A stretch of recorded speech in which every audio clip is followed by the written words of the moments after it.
Today's episode is actually a request from a listener who said, Anne, help me with how to handle my boss who micromanages me. And that is exactly what we're going to talk about today. And we're going to talk about it from two perspectives. One, I am going to help you think through as a leader, are you micromanaging a few of your teammates and what you can do differently to truly set them up for success, allow them to be independent, and follow through on deadlines with them, creating trust and building value. But also, if you are the employee who feels they are being micromanaged, how you can have a conversation with your boss or a superior to bring this up and really set yourself up for success, having that conversation and getting through that, what could feel like a sticky situation, in the best way. Let's get into it.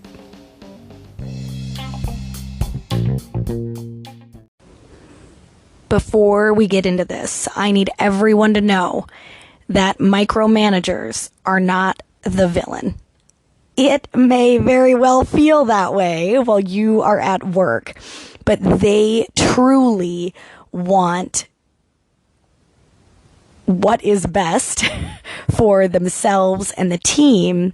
However, the actions they take to show that they want the very best in the end actually hinders the team. So first, let's get into what is micromanagement. What are some of the symptoms that you might recognize if you have a micromanager? Or, let's be honest, some of us are going to need to take a deep breath today and say, maybe I am micromanaging my team. Let's talk about it. Micromanagement shows up in a couple different ways. The first way we usually see it is that people who are micromanaging typically don't delegate and release control of a project or a task. And so if you have a hard time delegating tasks to others because you just know you'll be able to do it better, or that you know that by overlooking the project, you'll be able to ensure that it meets its deadline, that is a symptom of a micromanager. The other thing a micromanager does is they want to be involved in every step of the process. They want to be CC'd on emails. They want to be in the loop of new information. And they really feel that that is going to help the project along. But as you and I both know, that takes time and energy away from the person doing the task. Micromanagers also want to be updated often, and they typically want overly detailed updates. So instead of an email saying, yep, we're on track, they're going to be asking for specifics and more details so that they can stay right alongside the project. Now, some of you listening are thinking to yourselves, but Anne, that's what a good manager does. And before I move forward, let me tell you what micromanaging does to the person being micromanaged, which I am just going to call the employee at this point going forward. The employee who is micromanaged is going to very quickly lose trust in the manager and in their work. Because if the manager is consistently asking questions and consistently asking for updates, then the employee is going to feel like they are behind. They are not doing a great job, or they are not living up to the standard that the manager has set. And therefore, they will stop trusting themselves, and then they will stop trusting the manager as well. Another piece of this is it really cuts down on creativity. If the manager is telling them how to do it, when to do it, what process to use to complete the task, that is not giving the employee ownership over the task, and it is not allowing them to creatively think about how to get the task done in their own way. So managers who are micromanaging are actually taking away the creativity. And when you take away someone's creativity and someone's problem-solving ability, you are creating an incapable employee. And what do incapable employees do? They ask a ton of questions. They don't take action because they are not confident in their actions. And they actually take a lot longer to complete tasks because they are waiting for approval. So if you were hearing me earlier and you're thinking to yourself, man, am I micromanaging my spouse? Am I micromanaging my kids? Am I micromanaging my employees? It is okay if your answer is yes, because I know that what managers are attempting to do is to get things done perfectly. If you have a tendency to lean on perfectionism, you may have a tendency to be a micromanager. And it's because you just are so focused on doing things right. And this is why I tell you that you are not the villain. You are not trying to do anything bad or negative for your team. You are trying so hard to set them up for success. The problem is in that those actions that you believe are setting them up to be successful are actually taking away their trust, taking away their creativity, decreasing their value, and decreasing their confidence. Tips to those of you who do feel like you kind of meet the mold of a micromanager. Number one, trust your team. You have put them in place for a reason. And the one thing you can start doing right now, tomorrow, or today, if you are listening to this, is say to your team, I trust that this will get done. Set clear expectations for your team. Set clear deadlines for your team. And then relinquish control. Let them know, I am not going to ask about this project until Friday. Or let them know, I trust that you will have this done by Friday. And then you need to take a step back. Here's what I hear from so many managers. You wish you had more time. You wish you had more time to do your work. You're so busy being out on the floor with your team or checking in on your team that you don't have time to do your own work. Relinquish control, set expectations, set deadlines, walk away and go do your own work. Now, some things you might recognize is they may start coming to you right away in the beginning because they are so used to you needing your hand, stirring that pot. And so be open with them and say, thanks for checking in with me. This looks amazing. I trust that you will get the rest of the project done on your own. I want you to have creative freedom with this project, and I cannot wait to see it on Friday. This is how you begin to rebuild trust, show them that you value their work, and increase their confidence. And remember, that is what we do in thriving cultures. We have an environment where people feel trusted, valued, and confident. If you are being micromanaged, now let's get to what you need to say. And managers, listen up, because if you have your employees saying these types of phrases to you, that might also be an indicator to you that they feel they are being micromanaged. As an employee, if you are recognizing that your boss is micromanaging you, first and foremost, you need to set up a private conversation with them and simply say, I would like to speak with you today about my project workload. I would like to speak to you this afternoon about our work relationship. And then you go in to their office one-on-one and you say, thank you so much for meeting me. I have noticed. And then you are going to state things that you physically notice. So not, I've noticed you've been micromanaging me. No. You can't notice that. I've noticed that you've asked me to CC you on all of the emails. I've noticed that you've asked me to check in with you on a daily basis about this project. That's something you can notice. And then you are going to say, that is taking me extra time. And I truly feel that you can trust me to get the work done in the way you want it done. And I want to show you that you can trust me and that I can produce high quality work by the deadlines you set. And then you listen. And depending on your manager, they may tell you, I'm so sorry I've been doing that. I can back off. And others might tell you, well, that is how things are done around here. And that's how I've always expected my team to work. And then you are going to be very clear that I feel I could work best if I am given the creative freedom to accomplish these tasks by the deadlines you give. And I'd like to show you that. For this project, for example, I will have that done for you by Friday. And instead of taking the time to send it back and forth to you, I would love to show you what I've produced during the week on Friday.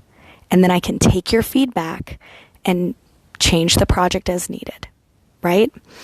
If you have a manager that is expecting you to constantly keep them updated on information as it comes in, you can say something like, I've noticed that you've asked me to fill you in every time a situation happens with my coworker.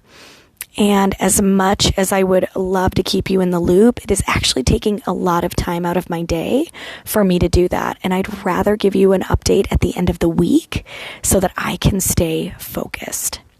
And here's the deal, friends. Your managers, I would hope, want you to feel valued, trusted, productive, efficient. And so using words like, I can be more efficient if, or I feel I will be more productive when, these are the types of phrases that leaders are going to catch and go, okay, they're giving me a solution to the problem they are bringing up. I found it interesting that as I was researching for this episode specifically, I had written out my outline and then I went to Google and I said something along the lines of what to do when you have a conversation with your boss about micromanagement and it does not go well. And the articles that showed up were like, it's time to leave. Go over their head and talk to their boss, or it's time to leave. And I just want you to know that, again, most managers are doing this as a way to make up for something from their past or from a past experience. They are not doing this to be a jerk or to take up your time or make you less efficient. Have that conversation first. Give them the benefit of the doubt. Work in that way for a week or 2 or 3. If you notice they back off and you are able to be more productive, thank them when you do check in with them. Hey, this week worked out way better than the past, and I think it's because I was able to focus on my tasks all day without interruption, and I just really appreciate us checking in once a week instead of daily. That has really helped me be productive, right? If you recognize it, if it's going well, you're going to go that route. If it is not going well, the moment they start to check in on you, you can remind them of a previous conversation. So they ask, hey, how's it going? How's that project going on a Wednesday? And you say, project is going great. A reminder, I will check in with you on Friday with the results of where we're at. That is respectful. That is efficient. It is to the point, right? It is assertive. And so make sure that you are kind of setting those boundaries up as you go as well. And yes, we all want our managers to be better at this than even we are. And that's not always the case, right? We all have strengths and weaknesses. and helping your micromanaging boss see that you are capable, that you can be trusted, that you do have value, and that you are confident in your actions and that you will get this work done is okay. But yes, if it does not go well and this person continues, there may be a conversation that needs to be had with their manager. Before you go that route, just make sure you check all your boxes, that you have had conversations, you've had one-on-one conversations. I heard a quote recently and I need to go find where this was, but it was like, most miscommunication actually never happened. And it's because we say we told them that, but in reality, if you sat us down with a lie detector, we would fail that lie detector because we said it in our heads, or we said it in passing, or we said it on the way into the office instead of directly to them in their office, right? So make sure you're having that conversation, make sure you're having that communication, and make sure you are holding your boundaries true at the same time as expecting them to do the same. And what if it works? What if you are able to have this tough conversation with your boss and they do relinquish control and take a step back, and you can really thrive in your job? You can be more creative, have more confidence in the work that you're producing, and maybe even level up your skills. If you are recognizing that you are possibly a micromanager, imagine what it will feel like for you to go be productive with your own to-do list and see more creativity out of your team, see more confidence, see more efficiency and more productivity, and then more accomplishment, more pride in the accomplishments that your team creates. They will be proud and you will be proud. And that is why, as leaders, we need to be intentional with our actions. It is okay for you to have listened to this and recognized, wow, I am really micromanaging a couple members of my team. That's okay. Remember, you are not the villain. That is just something you have done, the actions you have taken, and you get to take new actions with this new information. And you get to create change within your workplace culture. I know that there are a few moms who are listening to this podcast right now going, oof, is this why my kid always asks for help when I tell them to do their chores? Is it because I have micromanaged them so much so that they are not confident that they can clean the bathroom sink without me? That they are not confident that they will vacuum the floor correctly? So take a step back, relinquish some of that control, give them that creative freedom, and give them the opportunity to be successful, and cheer them on. And what if it works? Imagine that new culture that you create with a more confident, valued, trusted human being. I promise you it'll feel good.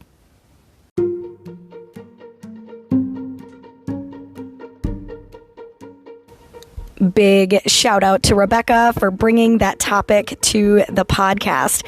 If there is a topic that you would love for me to hash out and talk about on the podcast, please send me a message over on Instagram at AnnVote, or you can also find me on Facebook as well. Let me know what you're thinking. What is a challenge you are running into, or a situation that you have with an employer or an employee, and let's talk about it. If you are having this challenge, I promise you someone else out there in leadership is having a similar struggle. I would love to help you and help others on this podcast at the same time. Once again, thank you for being here. Please feel free to share this podcast with others that you know will benefit from the information. Maybe that's your spouse, maybe that is a coworker, maybe it is your boss. I even had a mom message me the other day who said, I'm going to send this to my son as he is in his first year of work and could really use this information to move forward as he advances in his career. I absolutely love that. I'm so grateful you're here. Thank you for going out there, thinking about your actions and being intentional and leading in a way that creates cultures where people can thrive.